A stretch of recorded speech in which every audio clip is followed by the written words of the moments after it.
साथियों नमस्कार, आपका स्वागत है बुंदेलखंड नेचुरल्स में। साथियों आज मैं आपसे बात करने वाला हूं हरे पत्तेदार सब्जियों को लेकर के। हमारे खाने में हरे पत्तेदार सब्जियों की आवश्यकता होती है हमें स्वस्थ रखने के लिए। और अगर हम देखें तो भारतीय चिकित्सा अनुसंधान परिषद ने बताया है कि यदि एक इंसान है तो उसे प्रतिदिन 300 ग्राम सब्जियां अपने भोजन में शामिल करनी है। लगभग 100 से 116 ग्राम उसमें से हरी पत्तेदार सब्जियां भी होनी चाहिए, क्योंकि हरी पत्तेदार सब्जियों में ढेर सारे पोषक तत्व होते हैं। वो हमें स्वस्थ रखने के लिए बहुत सारा माइक्रोन्यूट्रिएंट उपलब्ध कराते हैं, पोषक तत्व उपलब्ध कराते हैं, एंटीऑक्सीडेंट उपलब्ध कराते हैं। और यदि हम इन हरी सब्जियों की बात करें तो ये वर्ष भर हरी पत्तेदार सब्जियां मिलती रहती हैं। इनमें विशेष रूप से यदि हम देखें तो मेथी है, पालक है, पोई है, भथुआ है, चौलाई है, इत्यादि सब्जियां होती हैं, जिनका प्रयोग हम अपने घरों में सब्जियों के साथ भी करते हैं। इसे सूप भी बनाते हैं और इसमें हम सलाद के रूप में भी इसका उपयोग करते हैं। ये जो खेत है ये पालक का खेत है और यहाँ छोटी छोटी क्यारियां बना करके पालक को लगाया गया है। तो आज मैं आपसे पालक की बात करूंगा। यहाँ पे ये देखिए, ये पालक का छोटा सा पौधा है, अभी ये बढ़वार की स्थिति में है, आगे इसकी कटाई अभी चालू होंगी। तो हम आज बात करेंगे, इस पालक में ढेर सारे औषधि गुण हैं। इसे अंग्रेजी में स्पेनिश भी कहते हैं और हिंदी में पालक कहते हैं। यदि हम देखें इसमें विटामिन ए होता है, विटामिन बी कॉम्प्लेक्स होता है, विटामिन सी होता है, विटामिन के होता है और ढेर सारी मात्रा में होता है जो इंसान को चाहिए डेली के यूज के लिए। इसमें अगर हम बात करें तो आयरन काफी मात्रा में होता है, कैल्शियम होता है, फास्फोरस होता है, विटामिन के होता है और नेचुरल फाइबर ढेर सारे होते हैं जो हमें स्वस्थ रखने के लिए सहायता करते हैं। यदि हम स्वस्थ लाभों की बात करें तो पालक जो है ये कब्ज को दूर करता है, पाचन को अच्छा रखता है और आंत में होने वाले कैंसर की संभावनाओं को कम करता है।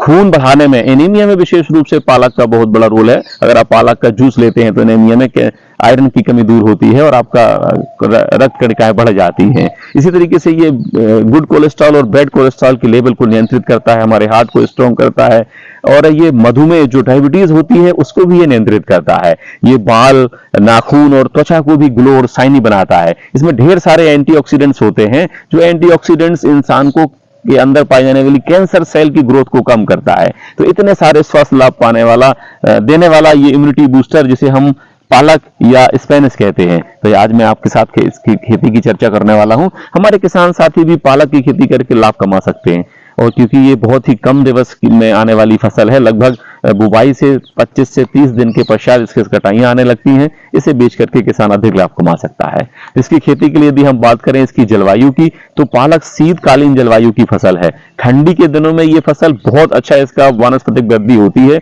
और अच्छा पौधा इससे प्राप्त होता है, अच्छी हरी सब्जी इससे प्राप्त होती है, हरी भाजी इससे प्राप्त होती है पर्याप्त मात्रा में। वैसे तो इसे पूरे वर्ष भर लगाया जा सकता है, लेकिन गर्मी के दिनों में लगाने में इसमें कटाइयां कम मिलती हैं और एक कटाई के बाद ही इसमें बीज के डंठल निकाल आते हैं और फिर ये बीज आ जाते हैं। तो इसे प्रयास करना चाहिए कि ठंडे एरियो में लगाना चाहिए। वैसे पूरे भारत में ये फसल पूरे वर्ष भर लगाई जाती है। यदि हम भूमियों की बात करें तो सबसे अच्छी भूमि इसके उत्पादन के लिए बलुई दोमट भूमि मानी जाती है, जिसमें जल निकास बहुत अच्छा हो, क्योंकि जल भराव को ये फसल पसंद नहीं करती। वैसे तो आप इसे किसी भी भूमि में लगा सकते हैं, लेकिन प्रयास करें कि बलुई दोमट भूमि अगर आपके पास है और जिसका पीएच लगभग 7 से 8.5 तक पीएच में भी ये लगाई जा सकती है। ये एक ऐसी फसल है जो हमारी भूमि में क्षारीयता और लवणीयता होती है उसको भी ये बर्दाश्त कर लेती है। तो आप इस फसल को इस तरीके से अपने खेतों में लगा करके लाभ ले सकते हैं। यदि हम बात करें इसकी लगाने की समय की तो पूरे वर्ष ये फसल लगाई जाती है, लेकिन विशेष रूप से ये ठंडियों में बहुत अच्छा प्रदर्शन करती है,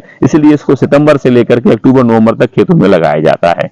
यदि हम खेत की तैयारी की बात करें, इसके खेत में यदि हम देखें तो 3 से 4 जुताई करने के बाद हमें इसको रोटावेटर चला करके खेत को लेवल करना है और इसमें अंतिम जुताई के समय हमें लगभग प्रति एकड़ 80 से 100 क्विंटल तक हमें नाडेप कंपोस्ट डालना है और इसके बाद 10 से 15 क्विंटल प्रति एकड़ तक हमें से वर्मी कंपोस्ट डालना है और लगभग 1 से 2 क्विंटल प्रति एकड़ हम इस पे खलियों की खाद डाल सकते हैं, नेबोली की खाद, करंज की खाद डाल सकते हैं। इससे भूमि जनित जो बीमारियां, कीट हैं, वो कीट नहीं लगेंगे और हमारी फसल स्वस्थ रहेगी। यदि खेत में ये सारे डाल करके खादें हम खेत में रोटावेटर चला करके खेत को लेवल करके छोटी छोटी क्यारियां बना लेते हैं। विशेष रूप से हम ध्यान रखते हैं कि क्यारियों की चौड़ाई कम हो, चौड़ाई लगभग 1 मीटर से ऊपर नहीं होनी चाहिए, क्योंकि अगर चौड़ाई अधिक होगी तो घर्षण क्रियाएं करने में समस्याएं जाएंगी, क्योंकि इसमें खरपतवार होते हैं, उन्हें नींदना पड़ता है, निकालना पड़ता है। तो हमें अगर कोई क्यारियों की चौड़ाई अधिक है तो क्यारी के बीच में जाना होगा, जिससे फसल कचरेगी, नुकसान होगा और अच्छा नहीं रहेगा। इसलिए हम चौड़ाई 1 मीटर रखते हैं, लंबाई सुविधा के अनुसार हम रख लेते हैं। और इसमें हम दूरियों की बात करें तो इसका जो पौध से पौध की दूरी हमें रखना है तो वो लगभग 4 से 5 सेंटीमीटर रख सकते हैं। लाइन से लाइन की दूरी 10 से 15 सेंटीमीटर रख सकते हैं। और इसे गहरा नहीं बोना है, 2 से 3 सेंटीमीटर गहरा बोना है। तो आप क्यारियां तैयार कर लीजिए। इससे 2 तरीके से बोया जाता है। पहला तो इसे हम छीट करके बो सकते हैं, दूसरा इसे लाइनों में भी बोया जाता है। तो छीट करके बोने में देखा गया है कि काफी घना बीज हो जाता है, कहीं बहुत बिर्रा हो जाता है, फैलाव हो जाता है, तो पर्याप्त पौध हमारी नहीं निकलती है जमीन में। तो इस वजह से हम क्या करते हैं, इसको लाइन में बोएंगे तो अच्छा रहेगा। अगर हम बात करें इसकी बीज दर की तो इसमें बीज दर प्रति किलो 10 से 12 किलो प्रति एकड़ बीज दर लगती है। उन्नत किस्में इसकी ढेर सारी हैं।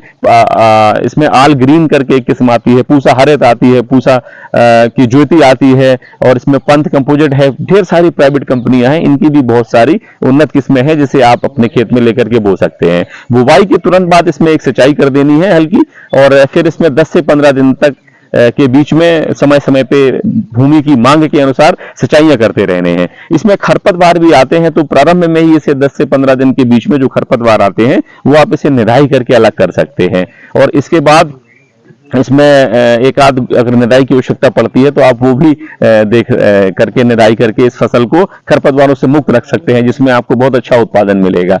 और मुख्यतया इसमें यदि हम देखें तो ढेर सारे कीट और कुछ रोग व्याधियां भी आती हैं, तो इनका भी हमें समय समय पे उपचार करना आवश्यक है। इसमें यदि हम कीट की बात करें तो विशेष रूप से जो कीट आता है वो पत्ती काटने वाले या पत्ती खाने वाले कीट आते हैं।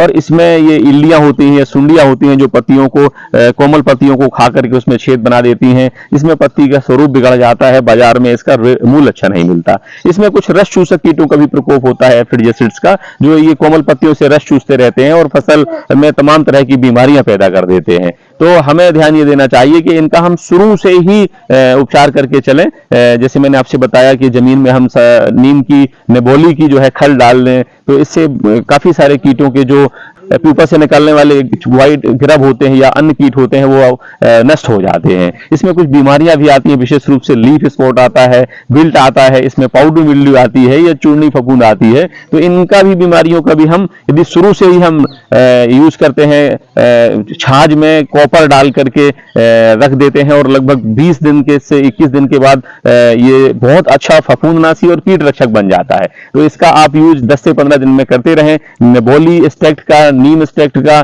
या मल्टीपल लीफ स्टेक्ट का आप अगर स्प्रे करते रहते हैं तो इनमें आने वाले कीट और रोगों से इनका बचाव होता रहता है और एक स्वस्थ फसल आपको प्राप्त होती है। यदि हम बात करें तो लगभग इस फसल से 25 से 30 दिन में हमारी पहली कटाई स्टार्ट हो जाती है। इसके बाद 12 से 15 दिन में लगातार हमें कटाइयां मिलती रहती हैं। और यदि हम बात करें एक हेक्टेयर से बात करें तो लगभग 150 कुंटल के आसपास हमें उपज प्राप्त हो जाती है। तो आप सभी किसान साथियों से निवेदन है कि आप इस तरीके से प्राकृतिक, जहर मुक्त, केमिकल फ्री पालक की खेती करिए। आप स्वयं इसे खाइए, आप स्वस्थ रहेंगे, आपका परिवार स्वस्थ रहेगा, आप समृद्ध बनेंगे, देश समृद्ध बनेगा। धन्यवाद। जय हिंद, जय बुंदेलखंड।